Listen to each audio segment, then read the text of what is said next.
I'm Emmeline. And I'm Kindy. And welcome to Stuff with Moms, a podcast about shows, stories, and enjoying life. So, Kindy. All right, Emmeline. Yeah. You gotta go first because I'm just chomping at the bit to hear how your week has been. Okay, well, I have a couple of things. So we went looking for houses in a different state. So that was a little bit crazy. We went and visited family, which was so much fun. Kyle's sister, Nice. Emily, and her family. We visited with them. We had a blast. So much fun. Spending time with cousins and the boys just had a really great time. So, yeah. What are the ages of the cousins? Oh, they are, let's see. Age range. That's better because I'm like, all of them. So it's 18 down to 7. It's just fun. We had a great time. It was a lot of driving. We did a lot of driving. I think it was like Kyle and I figured it out, and we drove about 3,000 miles in 4 days. Oh, man. It was a lot of driving. That's intense. And you rented a vehicle. Yes. So those miles weren't on our vehicle, which was kind of nice. Yeah. Did you rent the 4Runner or was it something different? It was a 4Runner. How was that? And it wasn't, we didn't love it. I mean, there were things about it that we were like, oh, this is so nice. Like this, like it had one of those push button starts, and it had like a sunroof, and I love sunroofs. Those are so cool. Yeah. And it had like the power seats and the warming seats, and the air conditioning worked really good. But the cruise control was you weird. Need a new van. Yeah. The cruise control was weird. And because it's, kind of like a mini SUV, it's kind of tighter fit than a minivan. Mm-hmm. Like a minivan, you get in it and you're like, oh, it's so open and there's so much space. And a mini SUV is kind of more scrunched. Well, that one especially. That one is scrunched. But there were a lot of nice features it had. So, but we were like, afterwards, we were like, we won't get a 4Runner. So, yeah, because it was scrunchy. Yeah, it was scrunchy. So, and then yesterday, I went to my grandma's funeral. She was 96, so she was ready to go, and we all knew she was ready to go. Like, so it wasn't tragic. I mean, it's sad, and we'll miss her. Yeah. But at the same time, she was 96. Like, she was born in 1927, like a long time ago. So, yeah, that is almost crazy. 100 years ago. She lived ago. through a lot. Yeah, she did. A lot of changes. She lived through quite a lot of things. She even served, she was a nurse in World War II. So, oh, that's cool. Yeah. But I wanted to share a few funny things that happened yesterday. So we kind of like all got together and talked about funny things Grandma used to say. And so here's a couple of her quotes. Okay. My hair looks like a cotton ball in a tornado. I need a doobie to do the dishes. Oh my gosh, that's hilarious. Can't get 3 and 3 to make 10. I don't have enough money for a free meal. Fist bumps are less germy than handshakes. Oh my cow. Oh my cow. Oh, that is awesome. And she always answered the phone no matter what. She would say, Joe's Bar and Grill. Joe's not here. Can I take your order? That's how she'd answer the phone. Yeah. That's awesome. She was fun. She was spunky and just great. Was she the one that called you Liner? Well, that was my aunt, but my aunt, that's her daughter. So. Oh, okay. She probably heard her call you that. Yeah. And it stuck. Nice. How was your week? What did you do? It was good. Worked. My company picks either an organization or a location to do volunteer work, and so we went to Grove Park in Vineyard and volunteered to help set up booths and things for their vineyard celebration. Apparently, it was like we're established. I don't know how many years it's been since they've been a city, but so it was kind of that thing where it was just like the city celebration, and so we helped set up things and stayed there for a bit, and then went out to lunch. So that was fun, and then had a really hard time focusing to work, so I didn't get too much done there. And then what else did I do? It's kind of interesting how we talk about our week, and then I remember things that I've done. Like, I was trying to get a bike tuned in. I don't know if that's the proper tuned up way to say it.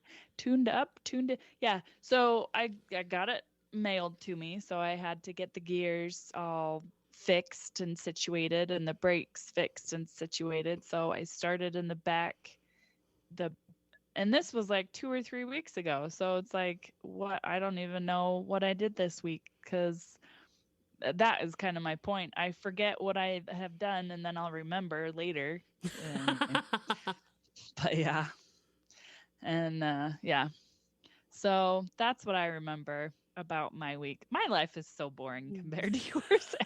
I think right now I'm just going through chaos, really, like, because we're job hunting for a new job, and so there's lots of just chaos right now. And so yeah, I think most of the time my life's really, but like leading up to this, when we were Marco Poloing, like, just imagine that. Like, I was doing nothing all the time. Like, I go to work and hang out at home and do a project here and there. Like, that was it. But since we started the podcast, it's just like, okay, now everything's happening. Your life got really exciting. It did. It was perfect timing to start a podcast. Yeah. The black and whiteness of our life, of how yours is interesting and mine's super boring. And just watch, like, in like 2 months, mine's going to become really boring, and you'll have all these adventures, right? Who knows? Maybe not. But maybe we'll just both be boring. Well, yeah, I'd be okay with that. Not that I don't enjoy your fun life, because it's fun to hear all the things that you've done. I did get to work on my son's blanket. Went during Christmas time I was hunting for a present for, I think, my grandma. And we went into this fabric store. Very bad idea for both me and my son. Mostly for me, because, yeah, I'll buy something. And I sure did. I bought him like a pattern that he wanted, and it had a little, it's a Cat is the brand. It's a front loader. The Cat front loader print. It's super cute. And so he really wanted it. And I was like, I just got promoted, and or it was a pay bump, and so I'm like, why not? We'll just do this. This will be the celebration. I'll buy you a blanket project for me to do. Yay me. Fun for you and for him. So yeah. So I put the most of it together. I just am working on the back, and he picked out. Okay, so I'll show you. Sorry, listeners, you can't really see it. So he picked this, which is Spider-Man. So we've got. So I'm looking at a piece of fabric that has Spider-Man on it, and then another piece of fabric that has, what is it, dinosaurs? Oh, it's little baby animals. Baby animals. They're cute. They're really cute. Should not be put together at all. Yeah, super cute separately, but together it's awful and a hot mess. But that's what he picked. So you're gonna make a quilt using Spider-Man and cute baby animals. Yeah. Yeah, where the colors don't even go together, but he is so excited. So, and okay, so the Spider-Man one is, listeners, it's like very, bright, like solid colors.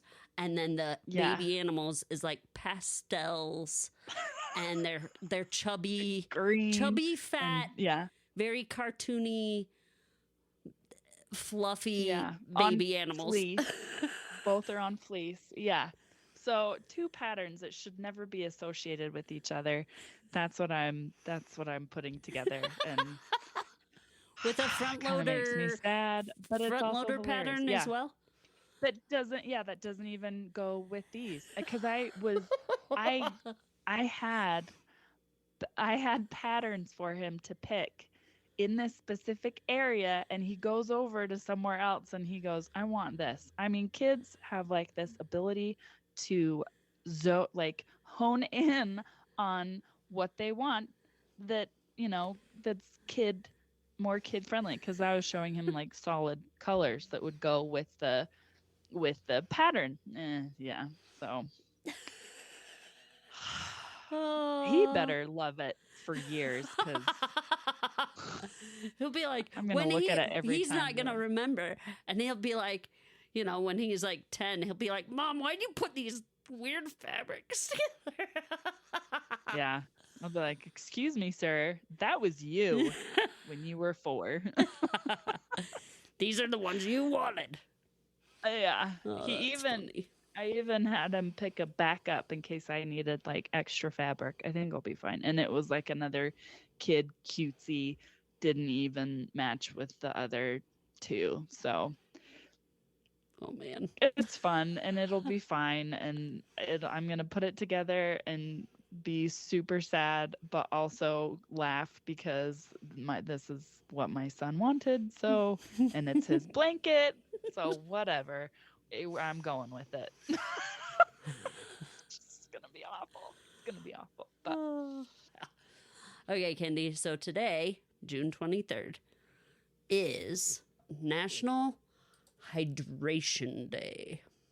Wow. Yeah. Awesome. I think it's a good one. I suck at staying hydrated. I really do. I'm so bad at it. Same here. So one day out of the year, you'll be very well hydrated. And have to pee all the time. Like all the time. Yep.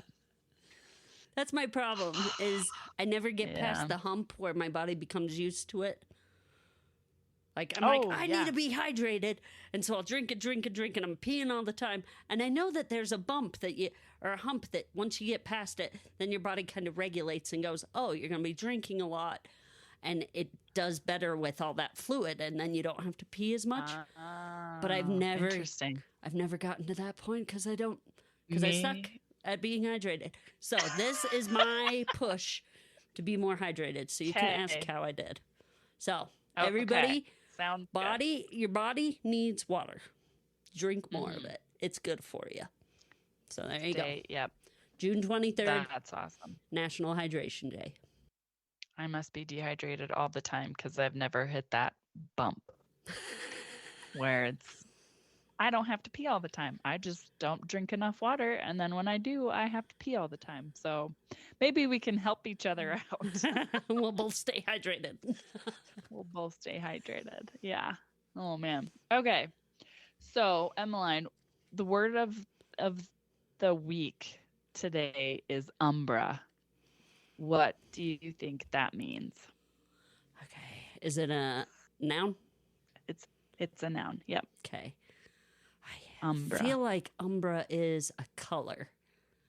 Is Umbra maybe I'm thinking of another word, but is it a blue color? Nope. Of some sort. Okay. That's my guess. But that's pretty good. It is a shaded area. Oh, a shaded area. Yeah. A shaded area. Kind of like umbrella would cast shadow. Umbra. Oh. That's what I thought of anyway. That's a good way to remember what it means.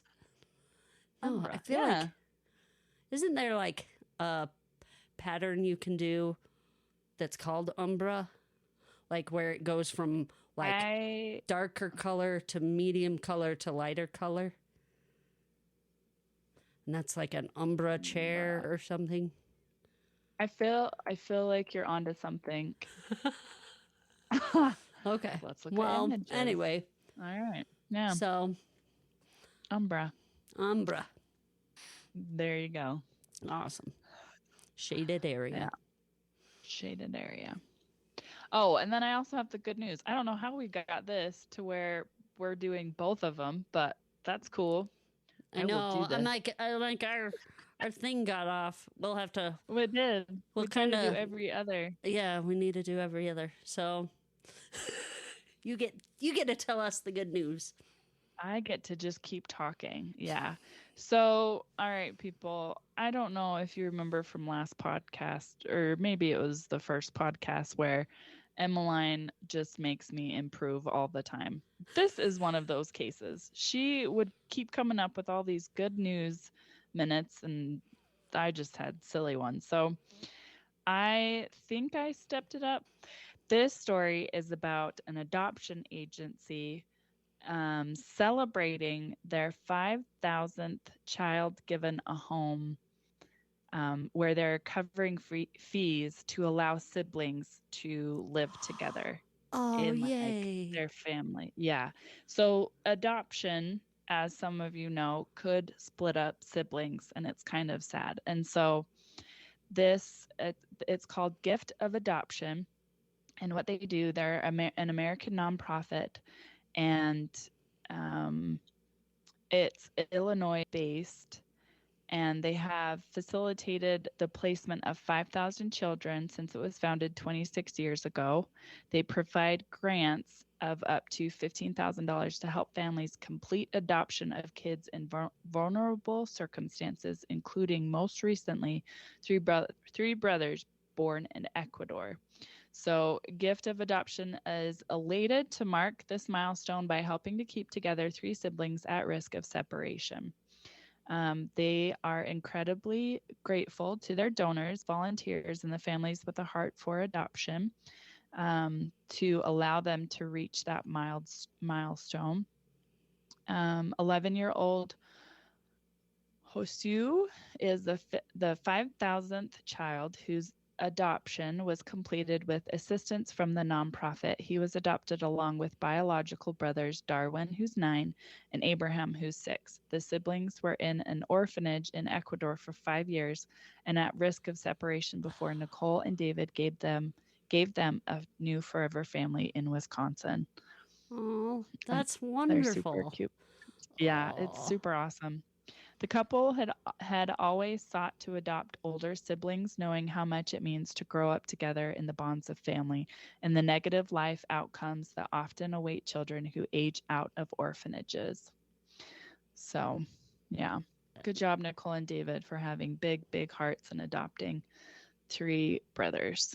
So the nonprofit they're the ones that encourage and give money to adopting families so that they have the opportunity to keep families together. That's awesome. Well, good. Yeah. All right. Well, we'll have a link to that nonprofit in the show notes if you want to contribute and help keep some kids together in their family when they get adopted. Yeah. Okay. So we wanted to do a children's book with moms where we just kind of, sorry, I itched my nose right then. With moms. To give kind of a review and a little brief summary on it. And the one that we picked for today is Unicorns Are the Worst by Alex Willen. And we'll have a link to that book in the show notes. So this book, the art in it's fun. It's sparkly, which Clark, so we went to the library and the librarian was like, oh, what kind of books do you like? Because he had read all the ones that he could think of. And the librarian suggested this one. And he picked it up and he saw the sparkly front cover.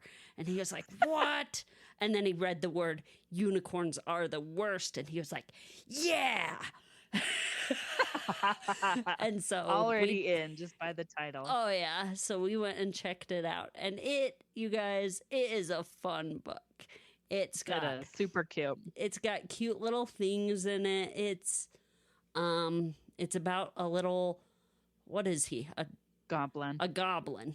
And he's magic. And he's mad that unicorns get all the attention. They're magic creatures. They get all the attention. And he's like, nobody has goblin birthday parties. They just have unicorn birthday parties. And he's kind of sitting there, and he has neighbors that are unicorns, and they just jump around, with rainbows and sparkles everywhere. And he's like, it's annoying, and I hate it. And then... And he's too busy annotating bushes to go to their tea parties. Yes. And he'd probably decline, although you kind of get the feeling that he actually wants to go to the tea parties. Oh, yeah. But he doesn't actually say it, which is kind of fun. Yeah. And he's just sitting there complaining, unicorns are just the worst neighbors. And then a dragon comes up behind him, and he's like, oh, ah! And then the unicorns that are his neighbors come over, and they fight off the dragon. And then at the end, he's like, wow, unicorns aren't so bad. They're pretty great, actually, because they save his life. Yeah. And then he says, but everybody knows that dragons are the worst. Yep. And then there's a book called Dragons Are the Worst, which is the next one in the little series. But it's a fun book, guys. It is. It's cute, and, you got to be like the books I like where the characters are talking. You got to do a little fun voice. The artwork is really fun. It's cute. It's really cute. Yeah. Yeah, there's like graphs that you can read through, because he's got a chalkboard that he's explaining all the reasons why unicorns are the worst and why goblins are awesome. Yeah. So there's fun side things to read through. My favorite is when he's running away from the dragon and he goes, save yourselves, sock snails. Because that's one of his abilities, is he can make socks into snails. Yeah. Yeah. As one of his magics he can do.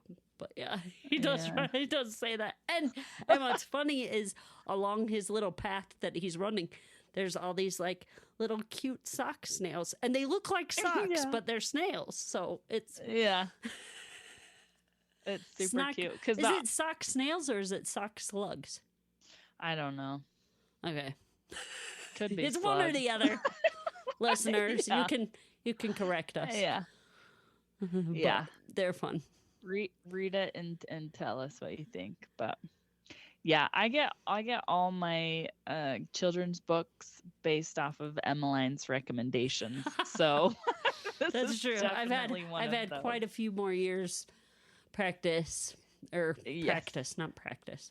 Quite a few more years of sifting through the good and the bad. There's been a couple that we've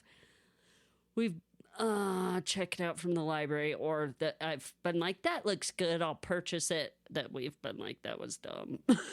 Oh yeah. So, I got one of those for free or something, I can't remember, and I read through it and I was like, I don't like this, and I gave it away. I can't even remember what book it was, but there's a Dr. Seuss one, or no, not a Dr. Seuss one. P.D. Eastman, maybe. Yeah, that I do not like it. It's the one you'll probably know what it is, but it's the one about with the birds. The mom bird hates the nest. The best nest. This is the best nest. Yeah, I hate how rude that mom bird is to the husband bird. I want to rewrite it. I will. I keep pulling it out to fix it, but Anders loves it, and I just I don't read the words that are in there. I just that's what Kyle does. Is it, ad-lib or whatever? Oh, really? He ad-libs Curious George books, and they're so funny to listen to. Oh, it's the best. I'm like, Daddy's reading a Curious George book, so I go in and listen too. Yeah, because it's always different. Yeah. That's awesome. I bet your So boys how do you change up the best nest? I'm not as creative as you guys. I just don't say the rude things that she says. She's at one point she's like, you, and I can't remember the exact words, but she's like, you suck at picking. I'm gonna pick now, and she picks the big room with the bell. So she's not any better. and then. But what do you say instead? What do I say? I'm like, how about over here? I don't even say you're not picking anymore. I'm picking. I'm just like, oh, how about this place over here? Like that's pretty much my ad-libbing. Why can't I think of the word? We just were saying it. Ad-lib? Yeah. Is that it? Ad-lib's fine. Okay. Maybe that isn't what we said. No, I think we did. I think I just was like ab. I said it like an ab instead of ad. Ad-libbing. With the abs and that thing. Flex your ab muscles and live along. I don't know. What's living? I don't know. Yeah, that's why it's like sounds weird. But anyway, this book, it's awesome. It's super cute. It's super fun. It's very creative. Apparently the author thought of this when he was like in high school or something. I don't know. So super creative fella. And I think he did the artwork too. Didn't I think so. I think you're right. Yeah. Now we'll need corrections.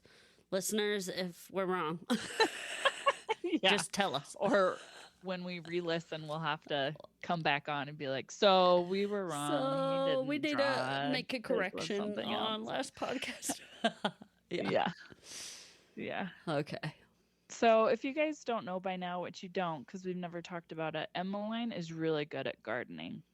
She did tons of research about trees, and I've asked her 4 or 5 times what trees I should get. I'm not going to ask again until I'm actually at the store ready to purchase because I don't write it down and then I just forget, and I don't know if we want to deal with it. But she's done tons of research about trees, and she has opinions on which ones are the best and which ones are not, which I agree because there's some ones that just dump garbage on your lawn and you have to deal with that. And so I always go to her for gardening advice.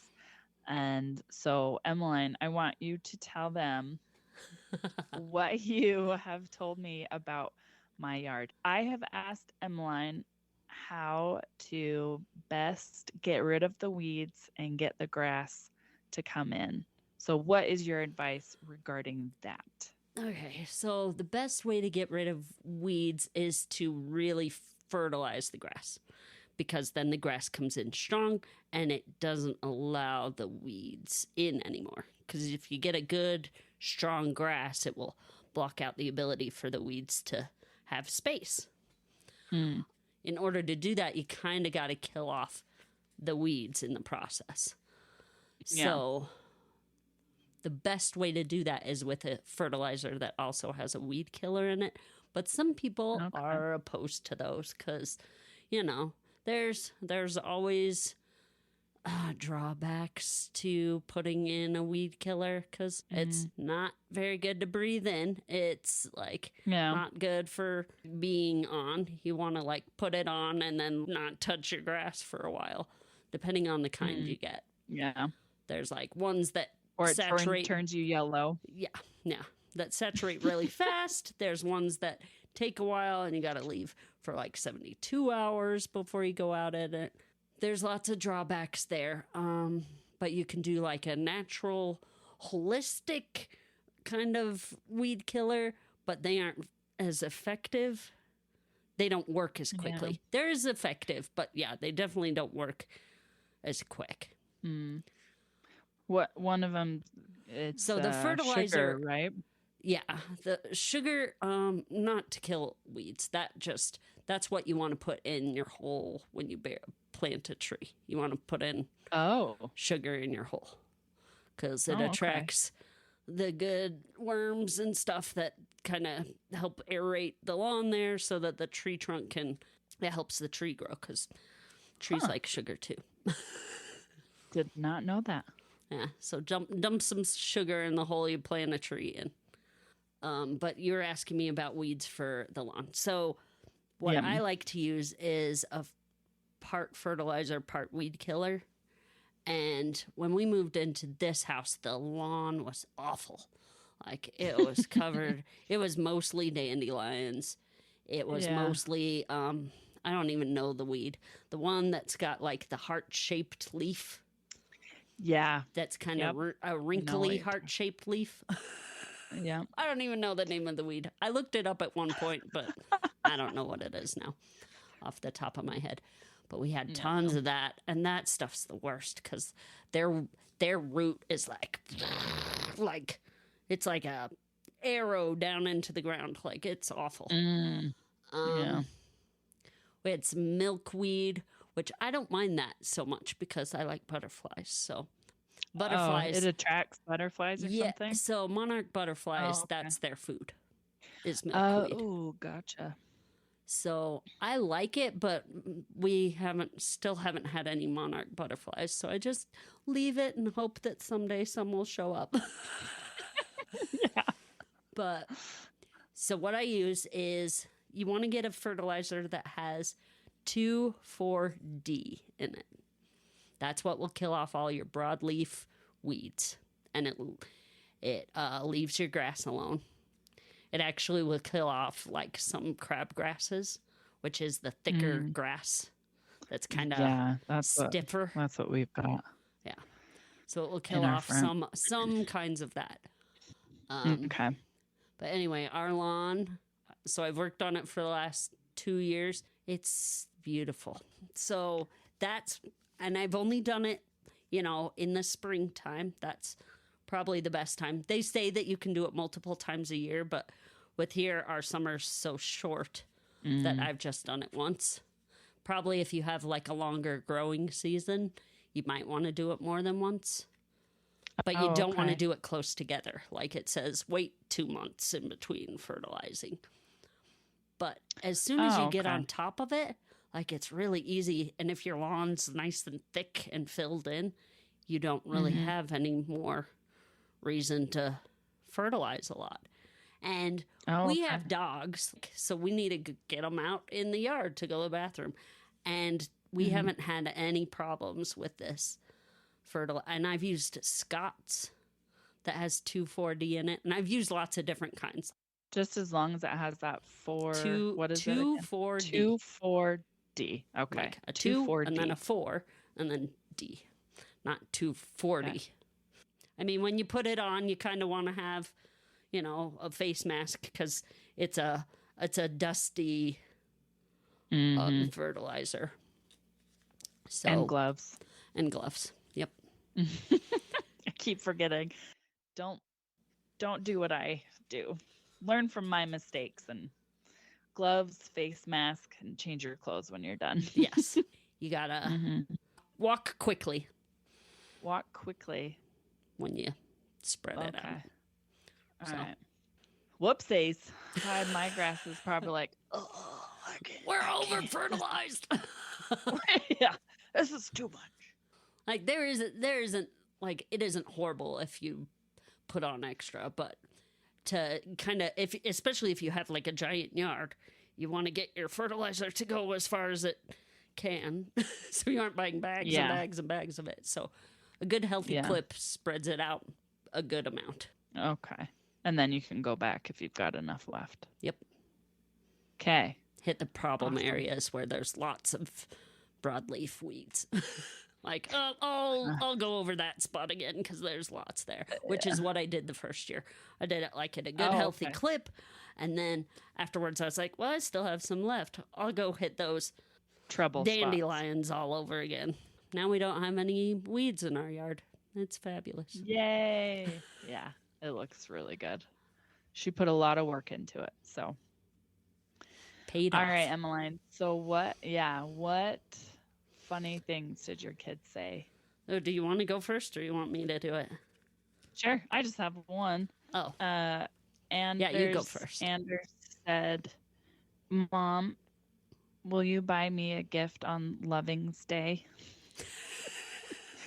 That's that's Valentine's Day. He calls Valentine's Day Loving's Day, and I hope he never changes it. At first I was correcting him, but I was like, no, this is too cute. So he calls Valentine's Day Loving's Day, and he wants a present all the time. In fact, I guess another cute thing is, well, not really cute, it was kind of annoying, but he was telling me that he wants a present. I go, but there's nothing happening for you. He goes, I know, but I haven't gotten any toys in a while. I want a present. That's not how this works, kid. So yeah, he thinks he needs toys all the time. Okay, so while we were driving, the boys were like sitting there, and they were kind of bored at this point.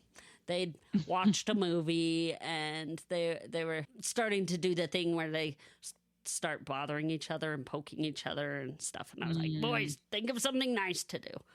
And so then, then they were telling each other your mom jokes. Oh, no. And I'm sitting right there. Yeah. Because, like, you're their mom. I'm their mom. But it was hilarious. Kyle and I were just laughing. They were so good. They were coming up with, like, really funny ones. And I wish I would have wrote them down. I remember 2 of them. I don't remember all the other ones. They were good ones. And they moved on from, like that I was big to, like, I was super skinny. Your mom's so skinny that. And then your mom's so... Yeah. What was the last one? I don't remember. So these are the 2 that I remember. Lorenzo said, your mom is so big that when she burps, there's a tsunami. And then Clark kind of caught on to a theme there. And they did a theme with these ones for a while. But he was like, oh, well, your mom is so big that when she twirls, there's a tornado. Clever. Yeah. Oh, that was good. That's awesome. So they were just telling your mom jokes. I'm like, I guess these kind of interesting.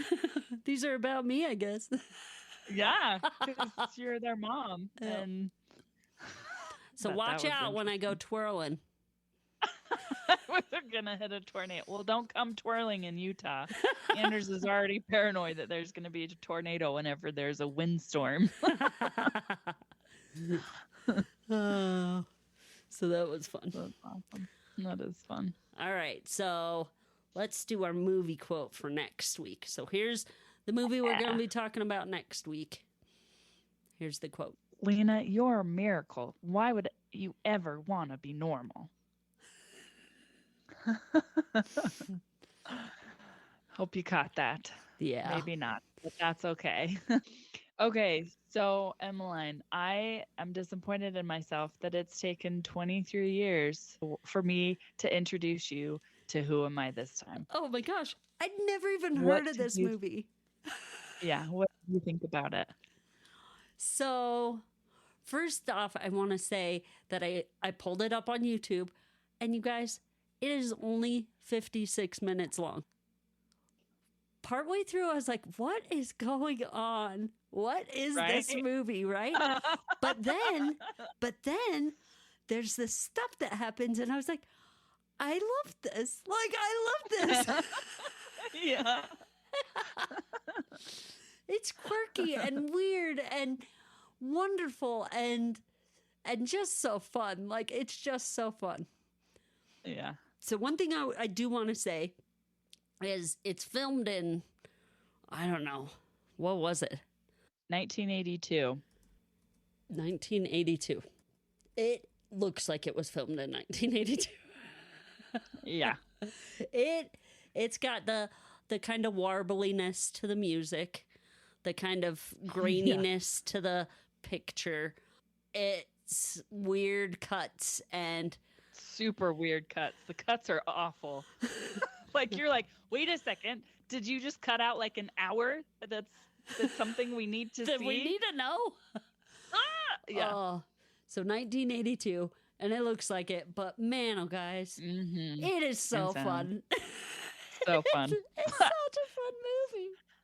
Yeah, this was an English class movie. I think either the English teacher was like, I don't know what to prepare. We're just going to watch this and call it good. I was the only one watching this movie. Everybody else was talking. My friend even tried to talk to me. I was like, shh, I'm watching. Thankfully, I was sitting in the front so I could hear what they were saying while I was watching it. Like, because this was like a 2-day, 2 days in class film, because I can't remember how long our class period was. It definitely wasn't, or maybe it was 1 day, and maybe halfway through the film, halfway through class, like everybody just started talking because they realized they didn't actually have to watch it because the teacher didn't tell them to be quiet, or he started talking. I don't know, but people were talking, and I was glued to this movie. Like, loved it. And then totally forgot about it. Found it again like 5 or 10 years after, and watched it again. Still loved it. And then we started this podcast. We brought it up one time, and I've seen it 15 times already in 3 weeks. Oh, maybe this is even so more good. than that. All right, so here's the premise. We got Christopher Walken. He's kind of this hardware store employee. Yep. And he's shy, super shy. Yeah, super introvert. Yep. Introvert. Okay. But he is the best actor in town. And they have this like little theater group, and they put on productions. It seems like back to back. Like, yeah. They just and the town loves it because they've got everybody shows up for this, and all the community supports them. So they're like, let's keep going. But Christopher Walken's the star of every show because he's the best actor. So this really withdrawn, quiet guy takes on these roles, and best way I can think of to describe it is it becomes method. He's a method actor. He becomes the part while they're putting on the play. And you can tell because they're putting on Streetcar Named Desire, and he is the main guy. He's Stanley, and Stanley is this rough, tough, just doesn't care about what anybody says. I mean, I've never seen the play or really know much about it other than watching this, and it shows you how method he is by the day that they're doing, what is it, when everybody comes in to auditions. Yes, thank you. Audition. And he comes in timid. You can even tell by his knock. He has a very timid knock. And he's like, hey, I'm just letting you know I'm here. And the director's like, okay, Harry, yeah, just give us some time and you can come back. And the director's like, did you notice a beautiful girl? He's like, no, I didn't. And then he goes back. And then the second time he comes in, he's like, hey, are you ready for me? He's like, loud. I've been waiting. I'm the last person here. Why haven't I been called in yet? Yeah. And that's probably why you were like, what is happening? Yeah. Who is this guy? Yeah. And that's another part that it's cut super weird. Like, that is one part where it's like major, like awkward cuts, because Sarandon walks out after she has auditioned, and then it cuts to her in the middle of her crying, and so she comes back in, and then there's like another super weird cut where Harry is like really getting ready. He takes off his shirt, kind of like underneath his like tank vest thing. Sweater vest. Yeah, sweater vest. And then all of a sudden it cuts to he was like leaning down, and he pops up and starts going at Susan Sarandon, and it's like, what was he doing? Tying his shoe? Or I think stretching? He was. I think he put his shirt down, because what he did is he took off his sweater vest to take off the shirt that was underneath, and then he put his sweater vest back on over his upper so you torso. Think he was putting it on the and floor? I think he was like reaching down to put it on the floor, pick up the sweater vest or whatever. And then he used his shirt as a prop in the little audition. Anyway, and then their audition is like, and Sarandon, when Susan Sarandon plays the main lady in the show, and Helene. Helene, and she is withdrawn, and quiet and timid. But the director, he went in, she worked at like the telegraph company, and he went in to like complain about a bill, and he liked the look of her. Like, she looks like she would be... that's my guess. It's like, I'm like, why else would he pick her? Because he hadn't even ever seen her before. She's new in town. Or talked to her. He'd never talked to her. And he was just like, hey, I have auditions. So it must have been her look. Like, he liked the way she looked. You're right. Yeah. And he's like, come audition. Right. And then she's like, I might surprise you and show up. I might even surprise myself. Yeah. I liked that line. I thought that was funny. Yeah. But then she shows up, and her audition is bleh. Awful. Yeah. She takes it. She's reading her lines and, Yeah. Misreading. And then Harry comes in all, in character because he's turned method now. And he is now Stanley. And stars in her eyes, I guess. Yeah. But that was the thing, is when she was crying or telling the director, George, what... Because he's like, haven't you ever been in... He's trying to talk her into reading the lines better during her audition. Yeah. And he's like, haven't you ever been in love? And she's like, we never stayed long enough anywhere that I could fall in love. And she's like, but I really liked movie actors. Because I could take those with me wherever we went. We took our movies with us. Mm-hmm. And I was like, I think she's one of those people that, had a star crush, a movie star crush, right? Yeah. Yeah. And then when Harry comes in playing Stanley, it took her back. It took her back to that time when she was like, this is like a movie star. And she kind of got stars in her eyes and kind of developed a crush. And anyway, she just turned it on. And she was doing the lines, and she wasn't just reading lines. She was acting. Yeah, they were interacting with each other. And it was good. And you're like, oh, yeah, this is going to be good. Yeah. Yeah. So it goes on. They're rehearsing. She tries to get to know him, and he's timid in between the scenes and everything. And then it goes on, and they perform their first performance is awesome and amazing. And then he disappears, and people have been trying to warn him that he is not who he's acting. He is somebody totally different. Warn Susan Sarandon's character. Yeah. Helene. Warn Susan Sarandon. They're like, he isn't what this is not Harry. Seeing. Yeah. Harry is not Stanley. Harry is different. And they kept trying to tell her because they could tell that she's falling in love with this guy. And they're like, he isn't this guy.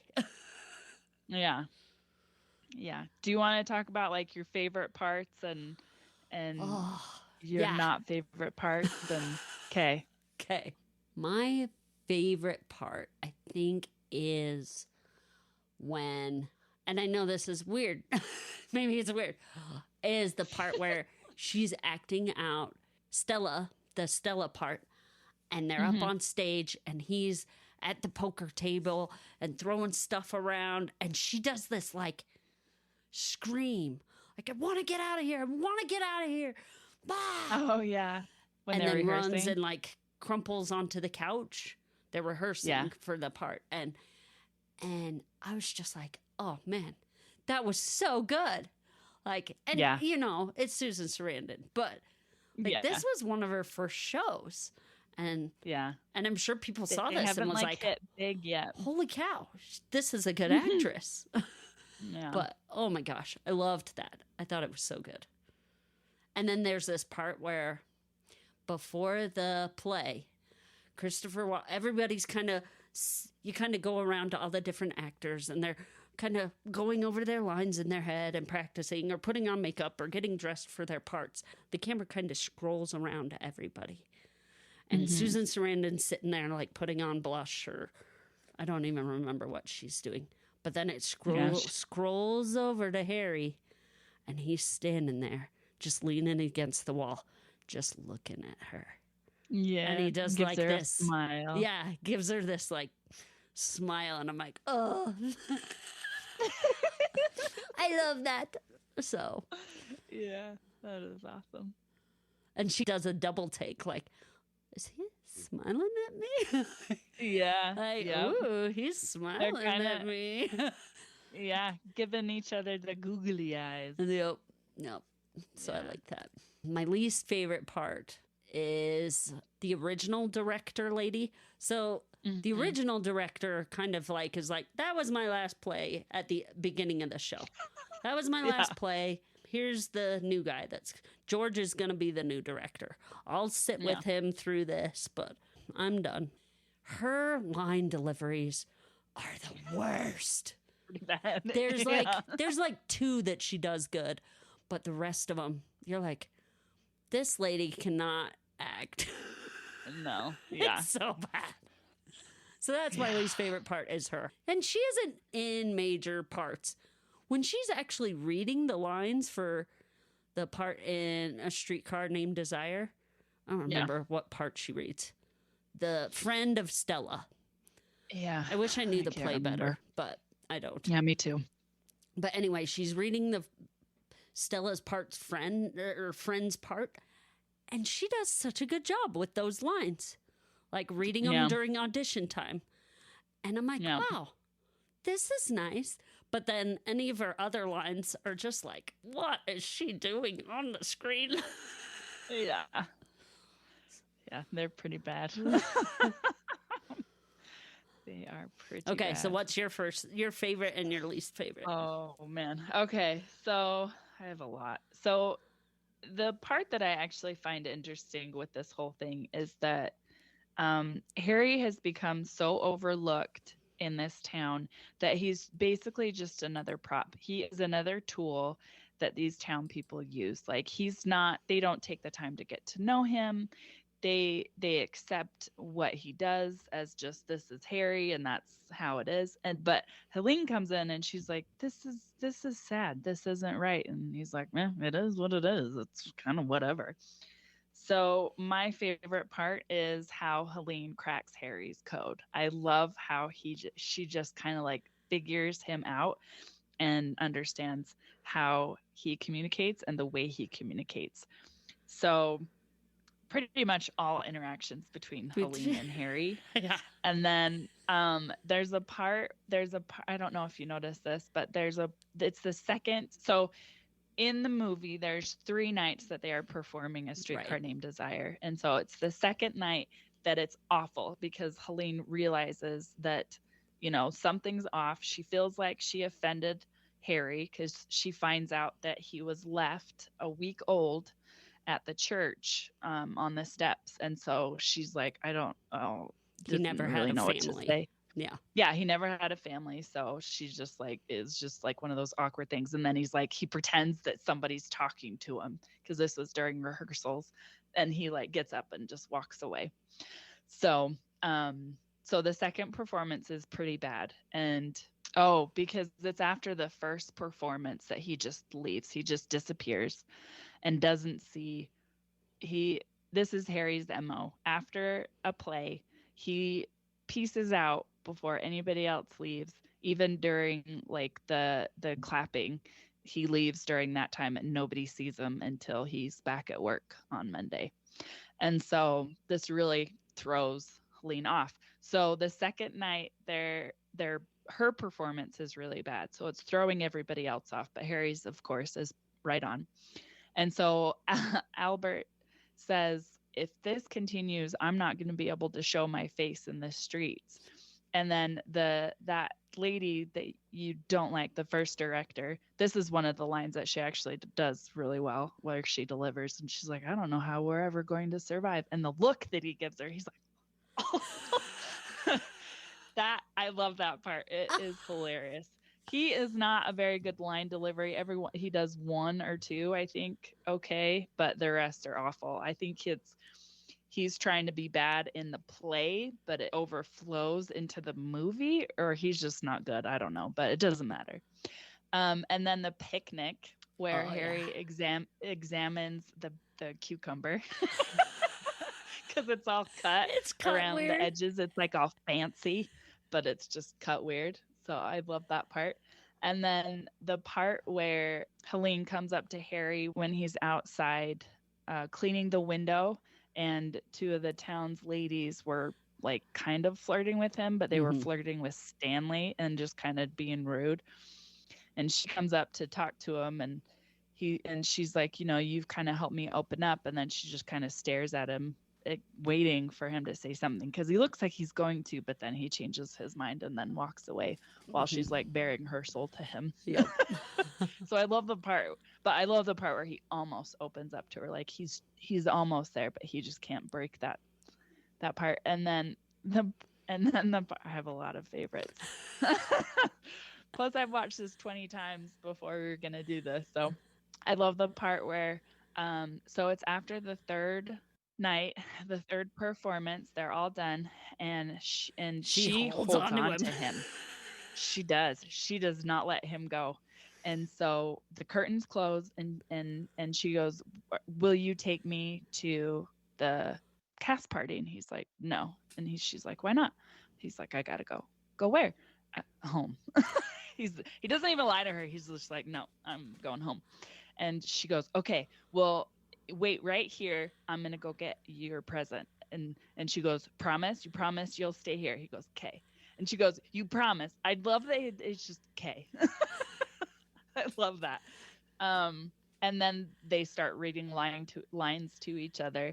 And then Harry tells Helene, I've never been Romeo. And it doesn't even faze her. She doesn't even care. She just keeps going. She's like, read the lines. Yeah. Yeah. So she reads back. She gets like, well, what is in a name or whatever? I can't remember. She just keeps going. Or how he proposes to her at the end. I love that. And then the parts I didn't like, the way it's filmed, of course, and how it was cut together, is very choppy. And then the part where Helene rips Harry's wife beater or tank top when they're rehearsing, like it never happens again. They don't ever, and it's like, and which is nice. They kind of spice it up with every time you see the rehearsals.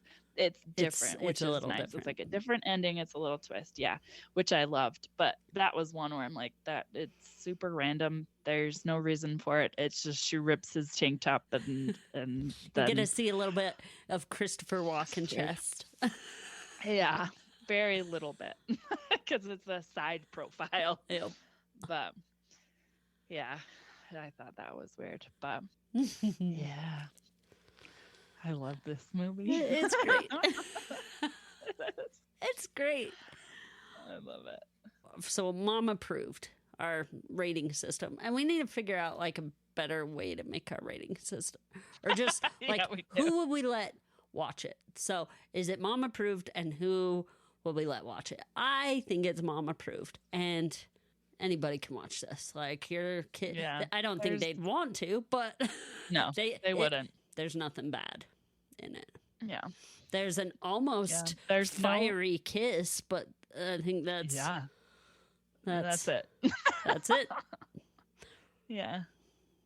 I mean, they kiss at the end. Yeah, but that one isn't as fiery. Like the music's all swanky, and she's in a nightgown. It's after he does the famous like Stella line. Yeah, and then she comes down, and the music gets all swanky. This is during rehearsals, and then they almost kiss, and the director's like, "Cut." Save some for the show, Yeah. But it's a little bit intense.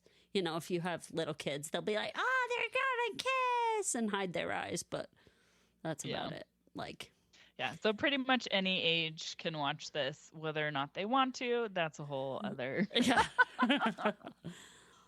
So I did do a tally board on this one. And I know you kind of kept one of your own, so if I cover any of yours. So Helene, Susan Sarandon does this thing, and I didn't know what to call it. I'm going to say eye flare, but she does this thing that Bette Midler does in every movie she's ever been in. This is how you can picture it, audience, is if you've ever seen a movie with Bette Midler where she like opens her eyes wide and kind of pulses them. Pulses her eyes open. Out. Yeah, bug them out a little bit. But Susan Sarandon does it in the movie, and I was just like, Yep. Why is she doing that? Like, yeah. But I kept track of that, and it's 11 times she does it. Dang. I did not get that many because I think I was doing like bugged out where it was like her eyes really just got big. Really wide. Yeah. So she does the eye flare, but a couple of times it's more slight. Okay, Harry wearing a bow tie happens 3 times. Shots of the audience. Do you want to guess how many times they filmed the audience? Right? Yeah. I'm going to say 7 times. 15. Holy Hannah. That's a lot. And mind you, it's a movie about a play, so look at the audience's reaction, but yeah. Lots of times. George's hairline shifting. Oh, I didn't notice that. Whenever that man smiles, his like forehead crinkles and it brings his hairline forward. Okay. It like shifts his whole hairline. Yeah. That's interesting. I'll have to watch it again just to see his hairline move. You're like, holy crap. I'm going to guess 4 times. So many. It's 16 like times. Holy crap. But I did do slight ones again. Kind of like, it shifted that one moved slightly. A little bit. But that one varies. There's some major ones where you're like, holy crap. And then there's ones where you're like, that kind of shifted. And I was like, should I count the kind of shifty ones? So I did. Because I did it with Helene's eye flare thing. So I was like, I'll just do the kind of ones. Fawning girls. Now, Kindy kind of touched on this where with Harry, when he's, the star of the show, he has these fans that are girls that come around and like, oh, Harry, you're so wonderful. Kind of like little, what do you call it? Fangirls. Yeah. So this is the fangirl tally. How many do you think there were of those? 3 to 4. There were 9. And I did count 9? The 2 that brought up the flowers in the audience. Flowers? Oh. Because they had their eyes on Harry. They weren't looking at who they gave the flowers to. They were like... Oh, okay. So, 9 times? 9 different fangirls. Because there were some that came right after the first play finished Cyrano. And then there were some girls, though. And then there were the 2 that went to him. Yeah, and then there were 2. There were the 3. One was the daughter of the shop that he works in, and her 2 friends. And then So just throughout, there's just like oh. That's funny. I kind of got that too because it was like, how many times does Harry get teased or flirted with or about something? I don't know, but it wasn't. I just got it twice, not. Oh, and just those 2 at the window when he's washing the windows. Okay. The 2 at the window, and then mentioned at the because they're like, "Where's Harry?" And he's like, "Not tonight, not today, girls." He's having a hard time. Then something bangs, and the owner's like, "Harry, you all right back there?" There's no response. So what were the ones you kept track of? So I did the cast looked or looking directly into the camera. How many times do you think that happened? That was really annoying. That's me. I don't know. 7? It was a lot. Oh no, 28 times. Holy cow! Granted, I counted every time the camera cut. And like went to Helene and then cut to. And they did it a lot when they were doing rehearsals. That's the auditions where they grab it. They grab the camera like it's the actor. Okay, so you did count those. Yeah. Okay. Yeah. So, and then how often Harry is mentioned in a conversation? How many times do you think that was? I don't know. It feels like throughout the entire movie, probably like 30 times? No, 8 times. Oh, okay. I should have switched my answers. Yeah. Because I just did it anytime they mentioned Harry. So. Oh, okay. That's why I was like, they really didn't care about him. They just appreciated his talent. And that was it. Yeah. There is one I wanted to add, and I was like, this is a tally we can keep track in every movie or show we watch. And that's how often the title is said in the movie. Oh, okay. Or in the show. And I was like, oh, that would be a fun one. So I know with like Stardust, they say that one a couple times in Stardust. And in Daredevil, I was like, they say Daredevil all the time. So but, many times, yeah. Like, who am I this but time? I think like episodes will be different. But yes, the movie title is said once by Harry and then again at the end, but it's said slightly differently. It says, who are we this time? So I was like, that's like the title. Counts. It counts. So it's twice in the movie it happens. Yeah. But which I love that it's now the two of them instead of just Harry. Harry now has someone to enjoy this with. Yeah. And what you pointed out, that she like cracked his code. That's the perfect way to describe it. Because everybody in the town just sees him as his talent. And she saw him as a person. Like, and she has that realization when they're having the picnic, like, this man is this whole person that nobody's been caring about correctly. She like makes that and that kind of discovery. And then during the second performance where she's kind of out of it, she kind of reevaluates and goes, I need to do this differently. And she kind of like steps up her game and then, gets him the present. And like, this is how I'll crack his code, essentially. She gets him that play with his name on it. And they start reading the lines and he becomes Romeo because he knows he's shy and withdrawn and this is the way he can express himself. And I know as a creative person, it's fine. It's fun to find those ways that you can express yourself. Outlet. Yeah, an outlet. Well, and for him, it's kind of, he has an identity crisis. He doesn't know who he is. Yeah. He was found who at the am church, I this so time? he could have been an orphan the whole time he was growing up, and then when he finally was an adult, he wasn't dependent on anyone. So he still didn't know who he is, because it's almost like, in all of the characters, they have a name, they have an identity. So he kind of clings to that in that moment. And another thing too is that Helene's character, she needed Harry because she couldn't connect to people. She said it was like she was in a bottle and she can't just reach out to people.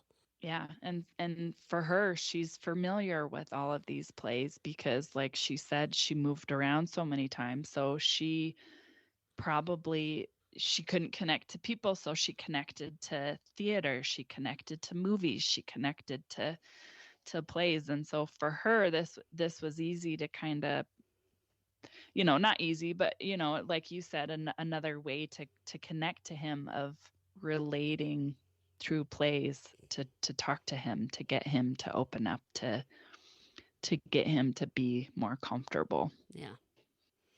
I love that dynamic and how they both helped each other. Yeah, they do. They find themselves, they find each other, they help each other become better. It's so great. Yeah. It's so great. Yeah. It is. It is. I love it. I'm glad you loved it. But I was like watching it, and then Kyle came home with like the groceries and stuff, so I went and helped him. I was like, this is a weird movie. Like, I don't know what's going on. Like, and then I came in and finished it, and I was like, oh yeah, that was so good. Yeah. So thanks for having me watch that. Listeners, you're welcome. This is a good show, and it isn't that long. It's less than an hour. You can watch it. It's got some, like we mentioned, some things that aren't so great about it, but there's some great stuff in there. So, yeah. We probably talked longer about it than the actual movie is. No. Probably. That's possible. It's so good. That is very possible. Yeah, it is. All right. So our next episode, we are going to talk about. Say it. Emmeline, you tell us. Okay. It is Beautiful Creatures. It's based off a book. So maybe you've read the books. Yeah. Called, the first one's Beautiful Creatures. Yep. I can't remember who it's written by, but if you like us, help us grow. Tell others about us. Share all the good stuff that you heard here today. We want to thank Red Productions for the music. And we want to thank Emmeline for finding and picking the music. We want to thank Emmeline for being the producer. We want to thank Emmeline for being the editor. And we want to thank Emmeline for being the financer of our podcast. You can interact with us on our website and Facebook, and we have an email. And we will list those in the show notes. We want to thank Jonica for our awesome design. She put a lot of heart and soul into it, and we just want to shout out to her for the effort she put into it and are grateful for her skills. And we want to thank our listeners. Thank you for listening to us. And if you made it this far, thank you. We appreciate you. I ran into my great uncle, and I was talking to him. And I was like, "Hey, Bryce, how are you?" And he's like, "Well, I had a hard winter, but God let me know it wasn't my time yet, and the line to hell was too long, and I don't have the patience for that."